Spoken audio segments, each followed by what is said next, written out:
সুপ্রিয় শিক্ষার্থী বন্ধুরা, আজকে আমরা শিখব কিভাবে একটি কোণের সমদ্বিখণ্ডক আঁকতে হয়। আমরা স্ক্রিনে দেখতে পাচ্ছি এবিসি একটি কোণ, এর সমদ্বিখণ্ডক আঁকতে হবে।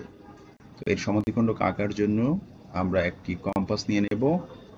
কম্পাসের পয়েন্টারটিকে আমরা বি বিন্দুতে বসাবো, অর্থাৎ বি কে কেন্দ্র করে যে কোনো সুবিধাজনক দৈর্ঘ্যকে ব্যাসার্ধের দৈর্ঘ্য বিবেচনা করে একটি বৃত্তচাপ আমরা ড্র করে নেব। আর এই বৃত্তচাপটি ধরে নিচ্ছি, এই বৃত্তচাপটি এবি রেখাংশকে ডি বিন্দুতে এবং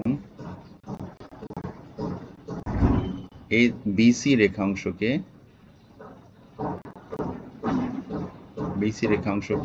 ই বিন্দুতে ছেদ করেছে।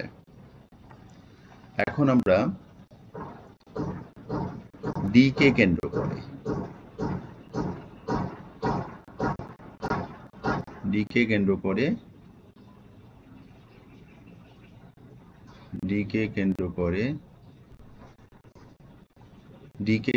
করে ডিই এর সমান ব্যাসার্ধ নিয়ে, এটা ডিই এর অর্ধেকের বেশি নিলেও হবে, আবার ডিই এর সমান নিলেও হবে। আমরা এখানে ডিই এর সমান ব্যাসার্ধ নিয়ে, এই যে ডিই এর সমান ব্যাসার্ধ নিয়ে আমরা কি করব, এবিসি কোণের অভ্যন্তরে একটি বৃত্তচাপ আঁকব।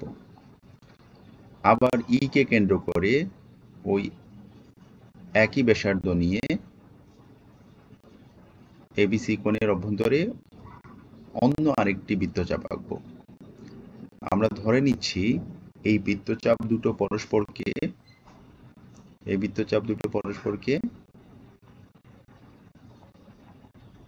জি বিন্দুতে ছেদ করে। এখন আমরা বি বিন্দু এবং জি বিন্দুকে একটি রেখাংশ দিয়ে যুক্ত করে দেব এবং এটা পি বিন্দু পর্যন্ত বর্ধিত করব।